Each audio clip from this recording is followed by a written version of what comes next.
बिस्मिल्लाह रहमान रहीम। सकाफ़ी असर एक मरतबा फिर आपकी खिदमत में हाज़िर है। सवाल ये पैदा होता है कि जो हुकूमत पहले दिन से ही बहुत से इल्ज़ामात का शिकार हो, जिस पर मैंडेट ना होने का इल्ज़ाम लगाया जा रहा हो और साथ ही साथ ये कहा जा रहा हो कि ये हुकूमत चल नहीं सकती, इंतहाई कमज़ोर है और उसके पास अवाम का मैंडेट भी ना हो, वोटों की वो तादाद भी ना हो और सीटों की भी तादाद इतनी ना हो कि जिससे कि वो हुकूमत बना सकती हो और मांगे तांगे की हुकूमत बनाने पर मजबूर हो रही हो और मुख्तलिफ सियासी जमातों को इकट्ठा लेकर हुकूमत बनाने पर मजबूर हो रही हो, वो कब तक और कहाँ तक चल सकेगी? बात अभी अहलियत की या काबिलियत की या परफॉर्मेंस की तो नहीं हो रही, अभी सिर्फ़ और सिर्फ़ इस बात पे हो रही है कि यार इस हुकूमत के पास मैंडेट है भी कि नहीं? इसके ऊपर इल्ज़ामात जो लग रहे हैं, धांधली के इल्ज़ामात, करप्शन के इल्ज़ामात और इनके पास परफॉर्मेंस जो पिछले 16 महीने इन्होंने गुज़ारे, उसमें जो जितने कंट्रोवर्शियल हुए हैं, जिस कदर ये बदनाम हुए, उसके बाद ये जो नई हुकूमत बनने जा रही है, इसका क्या स्टेटस होगा और लोगों का इस पे क्या किस हद तक एतमाद होगा और कितना ये चल सकेगी? चूँकि इसमें जो लोग जीते हुए भी हैं, वो भी नाराज़ हैं और जो लोग हारे हुए, वो तो उन्होंने होना ही नाराज़ था। लेकिन सूरत हाल बड़ी गंभीर और मुश्किल होने जा रही है, लगता ये है। इसकी एक मिसाल हमें यहाँ तक देखी जा सकती है कि आज जो केपी असेंबली में हुआ, जिस तरीके से हला-गुला की गई और तकरीबन 2000 के करीब लोगों को इनवाइट कर दिया गया था और मेन गेट बंद कर लोगों ने गेट फलांग कर और दीवारें फलांग कर अंदर दाखिल हुए और यहाँ तक कि एमपीएस की सीट जो मेन लगी और उसके बाद गलौज जो खवातीन इमरान आती थी, उनके ऊपर भी गालिम गलौज की जा रही थी और बहुत से ऐसे नज़ारे देखने को मिले जो कि कोई मुनासिब नहीं थे और एक हंगामे का जो मंजर दिखा रहा था। एक आप कह सकते हैं मैदान जंग का नजराना था सूबाई असम्बली, जहाँ पर तकरीबन 92 सीटें जो है वो पीटीआई की दो तिहाई से ज्यादा सीटें उसके पास मौजूद है, उसके बावजूद ये हालात हुए। बहरहाल वहाँ पर बहुत ऐसी चीज़ें देखने को मिली जो कि मुनासिब नहीं थी और उनको मुनासिब ना तस्वुर करते हुए हम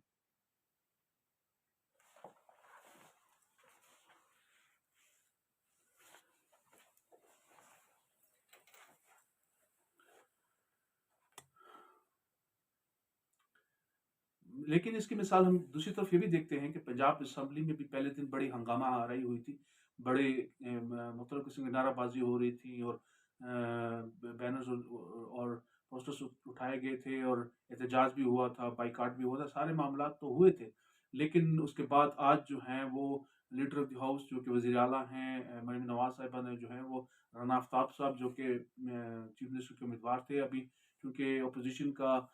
लीडर अभी अनाउंस नहीं हुआ लेकिन राना आफ्ताब साहब को ही समझा जा रहा है, तो वो उनके पास खुद चल के गई और बेनज़ीर भुट्टो की तरह और एक बड़े लीडर की तरह उन्होंने एक अच्छा जेस्चर दिया जिसको तमाम हल्कों ने बड़ा पसंद किया। वो भी हम देखते हैं, वो भी हमें एक अच्छा नज़ारा देखने को मिलता है, जो कि बहुत अच्छा जेस्चर था। उम्मीद है कि बाकी असम्बलियों में भी ऐसे ही हालात होंगे। लेकिन जहाँ तक कौमी असम्बली का इजलास का ताल्लुक है जो कि कल होने जा रहा है, आज 5 बजे तक सदर मुमलिकत की जो है वो नोटिफ़िकेशन का इंतज़ार किया गया लेकिन उनकी तरफ से कोई समरी को साइन कर कॉल नहीं की गई, तो फिर निगरान हुकूमत ने खुद अपनी तरफ से 29 तारीख को कॉल कर ली है। तो तैयारियाँ मुकम्मल हैं और कल जो है वो इजलास होने जा रहा है। कौमी असम्बली में तकरीबन जो है कुल 336 अरकान की कौमी असम्बली है, जिसमें 266 अरकान जो हैं वो अपने जनरल इलेक्शन से बराह रास्त इंतखाब से मुंतखब होकर आते हैं और 70 के करीब जो सीटें हैं वो रिजर्व सीट्स कहलाती हैं, मखसूस नशिस्तें कहलाती हैं, जिसमें से 60 खवातीन की और 10 जो है वो अक़लियतों की हैं। अब चूँकि जितनी भी पार्टी भी अपने जनरल इलेक्शन में जितनी सीटें लेती हैं, उसका 25% उसको जो है वो मखसूस नशिस्तों में से 10 अक़लियतों की और 60 खवातीन में से उसका हिस्सा उसको दे दिया जाता है। चूँकि पाकिस्तान तहरीक-ए-इंसाफ के सपोर्टेड जो आज़ाद अरकान थे, उन्होंने सुन्नी इत्तेहाद कौंसिल में शमूलियत इख्तियार की थी और आज बड़े दिलचस्प सूरत हाल पैदा हुई जब इलेक्शन कमीशन में चीफ इलेक्शन कमिश्नर ने जो है वो पीटीआई के वकला को एक ख़त निकाल के दिखाया। अली ज़फ़र साहब जिस वक़्त बहस कर रहे थे, तो उन्होंने दिखाया कि भई उसमें सुन्नी इत्तेहाद कौंसिल ने बड़े वाज़ेह तौर पे एक लेटर लिख के बता दिया, लेटर सबमिट किया हुआ था, टाइप किया हुआ लेटर था,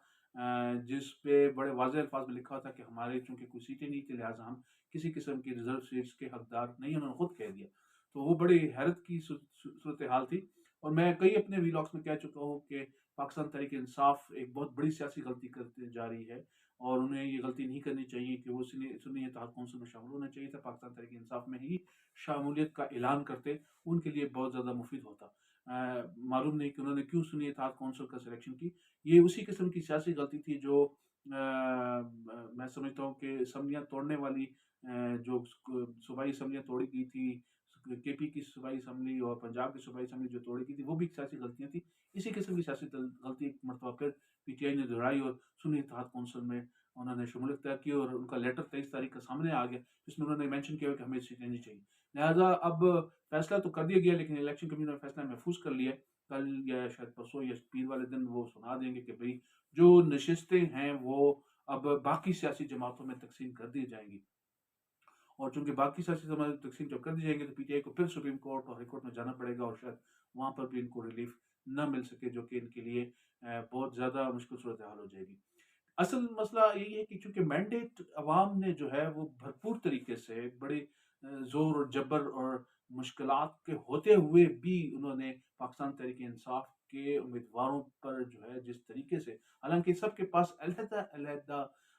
इंतखाबी निशानात थे, कोई एक प्लेटफॉर्म पे भी नहीं लड़ सक रहे थे, वो उसके बावजूद उन्होंने जो है वो इलेक्शन जीता, और बहुत बड़ी तादाद में लोगों ने वोट डाले, और पाकिस्तान की तारीख में सबसे ज़्यादा वोट लेने वाली पाकिस्तान तहरीक इंसाफ बन गई। और इसके बावजूद उनको जो है नशिस्तें पूरी ना होने की हुकूमत नहीं बन रही, जिसके लिए अवाम में एक मायूसी फैलेगी और फैल रही है। और हुकूमत पे सबसे अहम बात है कि हुकूमत पर जो एतबार और एतबार है वो ख़त्म होगा, वो नज़र नहीं आएगा अवाम को, जो कि इनके लिए एक अफसोसनाक अमल करेगा। मैं सोशल मीडिया जिस वक्त देख रहा था, तो उससे ये साफ जाहिर हो रहा था, नज़र आ रहा था कि जिस तरह से मैंने पहले ही प्रेडिक्ट कर लिया था कि मोहतरमा पंजाब की वज़ीर आला मतलब मरीम नवाज साहिबा पे जिस तरीके से ट्रोलिंग की जाएगी, जिस तरीके से उनको सोशल मीडिया पे जो फेस करना पड़ेगा, वो शायद इनके लिए बहुत ही मुश्किल सूरत हाल पैदा कर ले, और शायद तारीख में ऐसी बात ना मिले। तो चूंकि खवातीन को लोग थोड़ा सा पहले से ही कमज़ोर समझते हैं, तो उनके पे हमला करना भी आसान है, तो वो उन पे बहुत तबड़तोड़ किस्म के हमले किए जा रहे हैं, और उनकी अजीब व गरीब किस्म की जो तस्वीर हैं और फोटोज़ हैं, और एडिटिंग करके और वीडियोस को एडिट करके लगाया जा रहा है, जो कि उनके लिए बहुत मुश्किलात पैदा करेगा। यानी कि पाकिस्तान तहरीक इंसाफ ने जो है वो दबल तो बजा दिया है। अब देखना ये है कि वो किस हद तक कामयाब होते हैं। एक सख्त किस्म की ऑपोजिशन उनको फेस करनी पड़ेगी, इंतहाई सख्त किस्म की। अदालतों के महाज पर, असम्बलियों के अंदर, असम्बलियों के बाहर, रोडों पर। चूँकि इमरान खान साहब का बयान बड़ा दिलचस्प बयान है। उन्होंने अपने जो $190 मिलियन का जो 190 मिलियन पाउंड का जो मुकदमा उन पे चल रहा था, उसके हवाले से आज उन पर जब फ़र्द जुर्म आयद की गई, तो उस वक़्त वो बता रहे थे कि भई हम तमाम जो है सियासी जमातों को, छोटी सियासी जमातों को मिलाकर एहतजाज करेंगे, और मुल्क को बताएँगे कि भई धांधली हुई है और हम सबका मैंडेट चोरी हुआ है। और उनका ख़्याल था कि 3 बड़ी जमातें हैं, जिसमें पाकिस्तान मुस्लिम लीग नवाज़, पाकिस्तान पीपल्स पार्टी और एमक्यूएम मुत्तहिदा कौमी मूवमेंट जो है, ये 3 ऐसी जमातें जिन्होंने हमारे मैंडेट को चोरी किया है। तो उस हवाले से जो है वो इमरान खान साहब का इरादा एक ज़बरदस्त किस्म का एहतजाज करने का है, और अभी भी उन्होंने 2 तारीख को एहतजाज का ऐलान कर रखा है पाकिस्तान तहरीक इंसाफ ने पूरे मुल्क में। चाहे वो एमएनएज़, एमपीएज़ हों या आम वर्कर्स हों, सब ने उस एहतजाज में शमूलियत का उनको कहा गया है। तो एहतजाज का सिलसिला जो है वो अभी आहिस्ता-आहिस्ता बढ़ेगा। दूसरी जानब हुकूमत को वो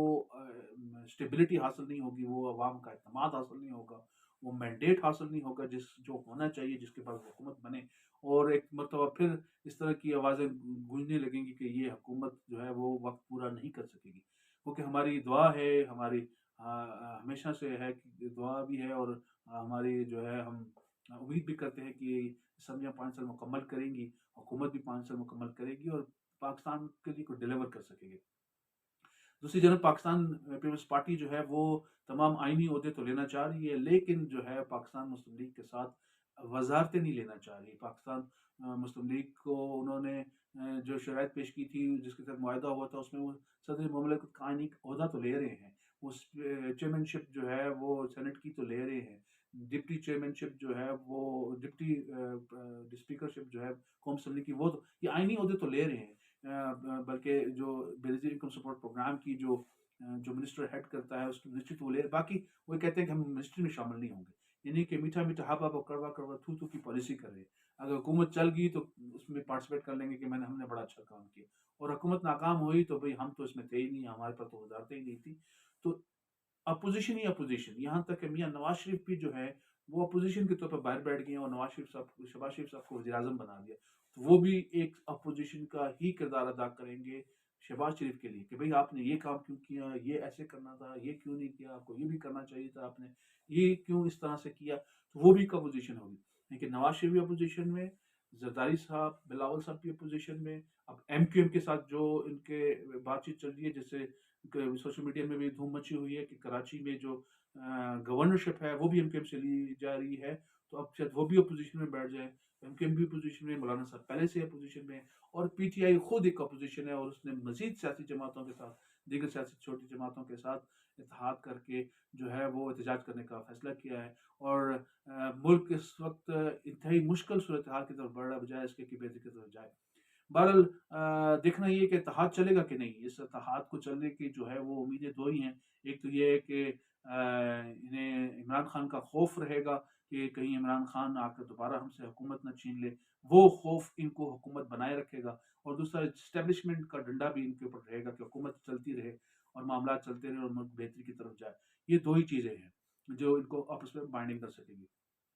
اصل بات جو اہم ہے وہ یہ ہے کہ یہ جتنے بھی جوڑ توڑ ہوئے ہیں، جتنے بھی وزراء بن رہے ہیں، جتنے بھی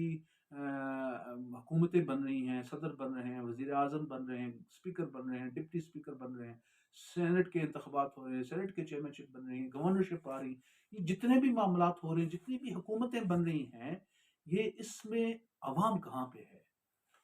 عوام کہاں پہ ہے؟ عوام اس میں کہیں بھی نہیں نظر آتی، سارے کے سارے صرف ذاتی مفادات کے لیے، اگر وہ حکومت میں شامل ہو رہے ہیں تو ذاتی مفادات کے لیے، اور حکومت میں شامل نہیں بھی ہو رہے تو وہ بھی ذاتی مفادات کے لیے، عوام کا اس میں کہیں بھی ذکر نہیں آ رہا۔ بہرحال دیکھنا یہ ہے کہ آنے والے وقتوں میں وہ سارے چیلنجز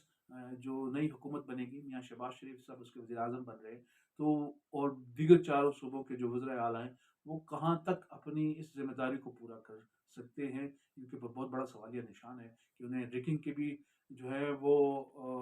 الزامات فیس کرنے ہیں، انہوں نے عدالتوں میں بھی اپنے مقدمات کو فیس کرنے ہیں، اور ساتھ ہی ساتھ جو ہے عوام کو بھی ہر جگہ، ہر موقع، ہر اسٹیپ پر جو ہے وہ انہوں نے عوام کو جواب دینا ہے۔ بہرحال عوام کا فکر کسی کو نہیں ہے، مہنگائی اسی طرح بڑھ رہی ہے، پیٹرول اسی طرح مہنگا ہو رہا ہے، دال چینی، روٹی، آٹا، یہ جو بنیادی ضروریات کی چیزیں ہیں، گیس، بجلی کے بل، پیٹرول، یہ تمام چیزیں پھر مہنگی ہوتی جا رہی ہیں، اور آئی ایم ایف کا ایک مرتبہ پھر قرضہ آنے والا ہے، اور ان کی شرائط آنے والی ہیں، لیکن عوام کی کسی کو فکر نہیں ہے۔ اپنے پروٹوکولز اور اپنی وزارتوں اور صدارتوں اور اپنی عہدوں کے لیے ساری دگدو چل رہی ہے اور جدوجہد ہو رہی ہے۔ اگلے کسی بھی کے ساتھ کل دوبارہ حاصل ہوں گے جی۔ بہت شکریہ، السلام علیکم۔